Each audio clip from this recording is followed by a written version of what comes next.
Bonjour chers internautes, je m'adresse aux fans que j'ai. Je voudrais leur parler. Voici ce qui me turlupine depuis quelque temps car j'avais l'âme très embrumée, très embrumée. Mais vraiment, j'étais la plus envoûtée. Comme vous savez, pour les gens qui ont suivi cette histoire en 1982, à l'hôpital de Noisy-le-Grand, une jeune femme nommée P comme mon prénom et R était une femme qui avait peut-être 7 ans, je ne sais pas, une jeune fille qui avait peut-être 7 ans, je ne sais pas, a rencontré la femme d'Hitler et la femme d'Hitler lui a donné quelque chose à boire, elle l'a bu mais après elle l'a rejeté. Elle est venue, elle a envoûté tout le service de, de Noisy-le-Grand, de l'hôpital de Noisy-le-Grand, en plus de ses parents et de sa mère. Elle a donné des ordres et elle a dit mettez-lui du Prozac à moi en me voyant, car c'était c'était une voyante à l'époque, et elle voyait loin devant elle. Elle a vu que j'étais une enfant blonde, avec peut-être des beaux yeux bleus, je ne sais pas si elle voyait mes yeux, peut-être elle le voyait dans l'avenir. Elle était moi qui serais une princesse, c'est ça, c'est ce qu'elle disait. C'est moi, je serais une princesse. Elle leur a donné comme ordre de me mettre du Prozac dans mon biberon. Je l'ai bu ce Prozac. Et je suis restée 3 ans dans le coma.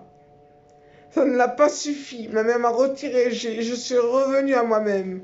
Une grande lumière blanche s'est mise au-dessus de mon. Je ne sais pas comment on appelle ça. Au-dessus de mon berceau.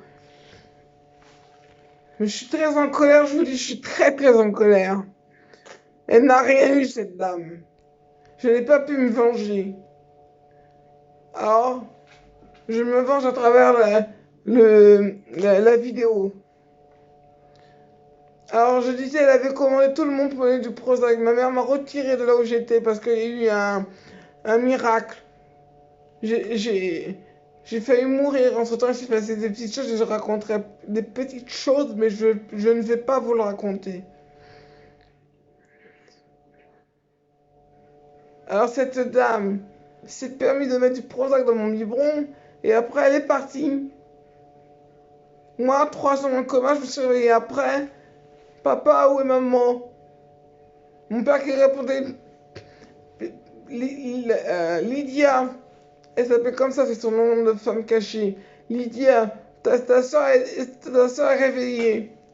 3 ans après. Le Prozac, c'est pour la dépression nerveuse. Un nourrisson. J'étais nourrissonne à l'époque.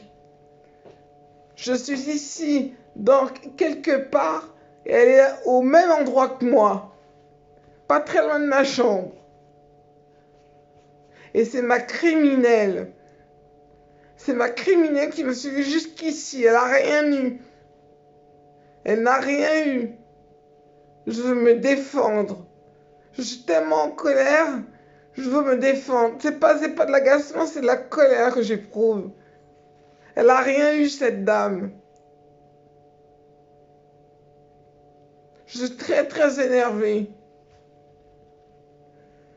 37 ans après ou 36 ans après, je ne sais pas, je pourrais pas vous dire.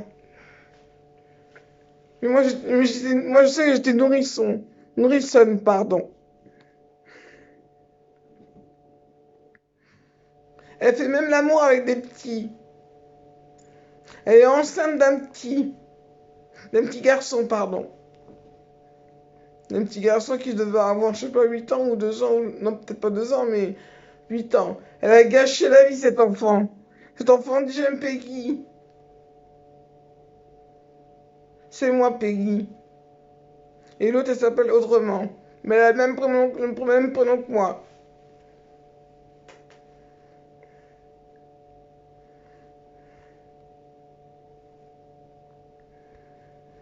J'espère que les jours prochains seront des jours heureux. Et qu'elle la foutre en tôle. pourra participer à ce genre de choses. Avec son père qui la fout psychique, qui la met en crise d'épilepsie et s'en sort bien. Son père est psychiatre.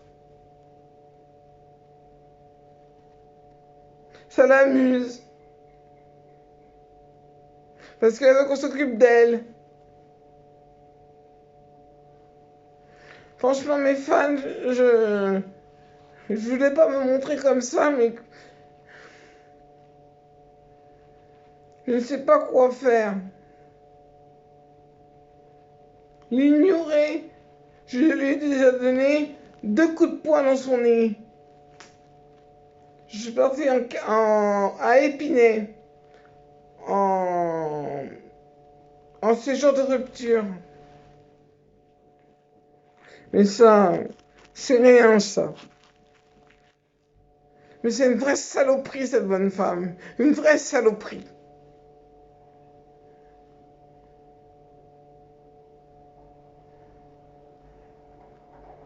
Voilà. Je voulais pas parler comme ça, mais parce que vous ne m'avez jamais vu comme ça, et peut-être que vous ne me connaissez pas comme ça. Mes fans, ceux qui me suivent sur Internet. Voilà.